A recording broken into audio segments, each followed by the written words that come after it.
अब जिस तरह से ये बुलडोजर कार्रवाई हुई है, लोगों का जो गुस्सा है वो यहाँ पर भड़का हुआ है, उनकी नाराजगी साफ तौर पर देखने को मिल रही है और उनका यही कहना है कि क्यों इस तरह की कार्रवाई यहाँ पर की गई।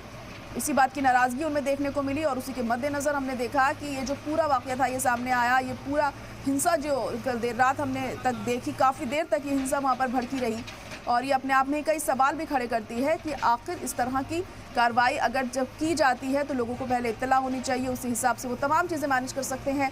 लेकिन उसके बावजूद भी इस तरह के कई मामले सामने आ रहे हैं इन दिनों। उसी वजह से जो लोगों में नाराज़गी है वो लगातार बढ़ती जा रही है और ये जो हिंसा कल भड़की है उसमें करीब 6 लोगों की मौत हो गई है और 200 से ज़्यादा इसमें ज़ख्मी हो गए हैं। और कब तक ये हालात वहाँ पर बने रहते हैं और कब तक सिचुएशन अंडर कंट्रोल होती है वहां पर, ये फिलहाल अभी देखना होगा। लेकिन कोशिशें लगातार जारी हैं, सीएम धामी की तरफ से भी पूरी तरह से कोशिशें जारी हैं कि अब और ज्यादा ये हिंसा ना भड़के और हालात जल्द से जल्द काबू में आए। और उसी के चलते चलते चप्पे चप्पे पर पुलिस बल को तैनात किया गया है कि और ज्यादा जो स्थिति है बेकाबू ना हो। तो बुलडोजर कार्रवाई को लेकर ये लोगों का गुस्सा था जो भड़कता हुआ हमें दिखाई दिया यहाँ पर और बहुत ज्यादा यहाँ पर हमने देखा बेकाबू हालात हो गए थे। हल्द्वानी में हिंसा जो हुई थी उसकी वजह से फिलहाल कर्फ्यू वहाँ पर लगा दिया गया है। मुबशिर जुड़ चुके हैं हमारे साथ एक बार फिर से। मुबशिर, तो कर्फ्यू फिलहाल अभी हल्द्वानी में लगा दिया गया है, अपडेट वहाँ से क्या मिल पा रही है, अभी कैसे हालात बने हुए हैं?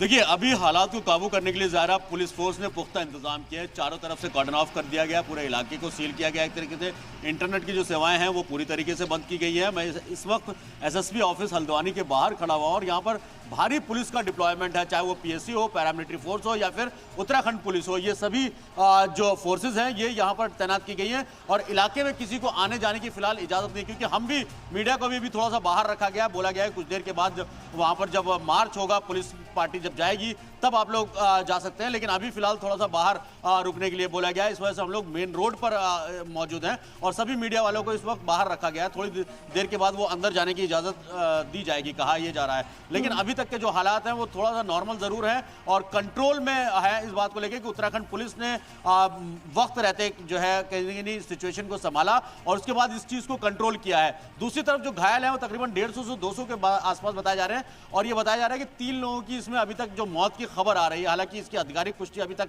नहीं हो पाई है, लेकिन 3 लोग जिसमें 2 एक ही परिवार से हैं, बाप बेटे को जिनको गोली लगी है और उसके बाद उनकी डेथ हुई है, ऐसा बताया जा रहा है। हालांकि इस पर भी अभी कोई आधिकारिक बयान, किसी अधिकारी का कोई बयान फिलहाल अभी नहीं आया है। जी मुबशिर, ये जो पूरी कार्रवाई हमने रात में देखी है, मस्जिद और मदरसे पर जो बुलडोजर चलाया गया था, इसी वजह से लोगों का गुस्सा भड़का था। तो क्या इस मामले में हमने यही देखा कि फिलहाल कोई नोटिस नहीं दिया गया था, इस वजह से लोगों में नाराजगी थी? क्या वजह इसके पीछे मानी जा रही है जो इसकी शुरुआत हुई थी?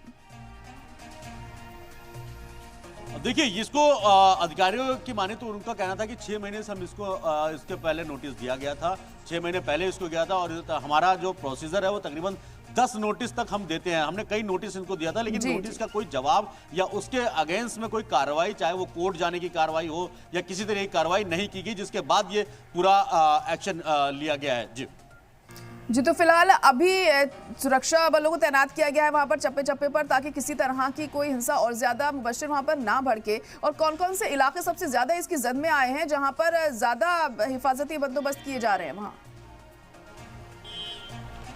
अब बिल्कुल, क्योंकि जो मेन था ज़ायरा इलाका बुलपुरा का, वो इलाका पूरा कॉर्डन ऑफ किया गया और आसपास के जितने इलाके हैं उनको खाली कराया गया। खाली इन द सेंस कि बाहर लोगों को नहीं, क्योंकि कर्फ्यू पूरा 144 इम्पोज किया गया है। कर्फ्यू पूरी तरीके से लगाया गया है, धारा 144 के तौर पर भी है कि 4 से ज़्यादा आदमी नहीं कर सकते। हालांकि मैं कुछ तस्वीरें आपको दिखाऊं, कुछ लोग जरूर बाहर निकले, लेकिन मोस्टली जो है वो पुलिस के जवान है या फिर दूसरे जो सिंगल में जो लोग हैं वो निकल रहे हैं, क्योंकि ये जो मेन रोड है हल्द्वानी का, इसलिए यहाँ पर थोड़ा सा आवाजाही आपको जरूर नजर आएगी।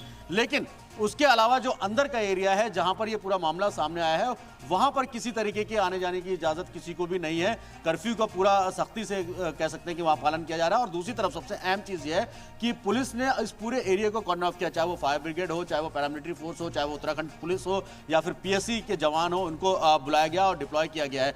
तो इस वजह से अभी तक फिलहाल जो है वहाँ थोड़ा सा कह सकते हैं वहाँ का जो रद्द अमल है वो थोड़ा सा शांति अभी वहाँ पर ज़रूर कायम करने की कोशिश की जा रही है और पुलिस लगातार पेट्रोलिंग से ये अपील कर रही है कि शांति बनाए रखें, किसी तरीके की हिंसा दोबारा ना हो पाए, इसका खास ख्याल रखा जा रहा है फिलहाल। जी तो वहाँ उधर यूपी के बॉर्डर्स पर भी एहतियात बरती जा रही है, अलर्ट जारी किया गया है और एहतियात के तौर पर मुबश्शिर देख रहे हैं कि इंटरनेट सर्विसेज और स्कूल कॉलेजेस भी बंद कर दिए गए हैं।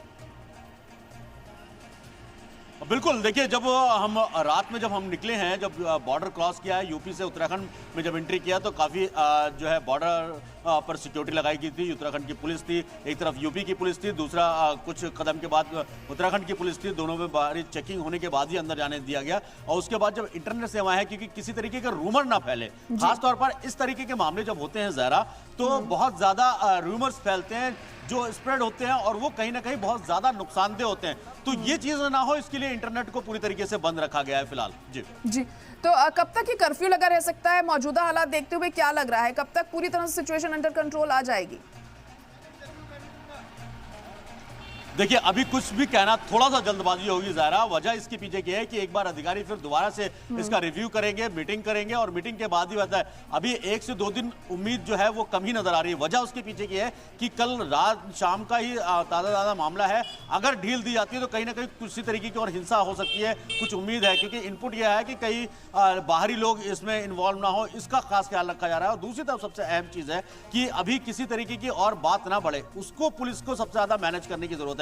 तो पुलिस अभी लगातार इसी चीज को लग रही है। तो अभी कर्फ्यू कब तक खुलेगा ये तो जब अधिकारी जो उत्तराखंड पुलिस के डीजीपी मीटिंग करेंगे, सीएम से मीटिंग होगी, पूरा रिव्यू किया जाएगा, रिपोर्ट सौंपी जाएगी मुख्यमंत्री को किस तरीके के हालात है, उसके बाद ही कहीं ना कहीं कर्फ्यू में ढील दी जा सकती है।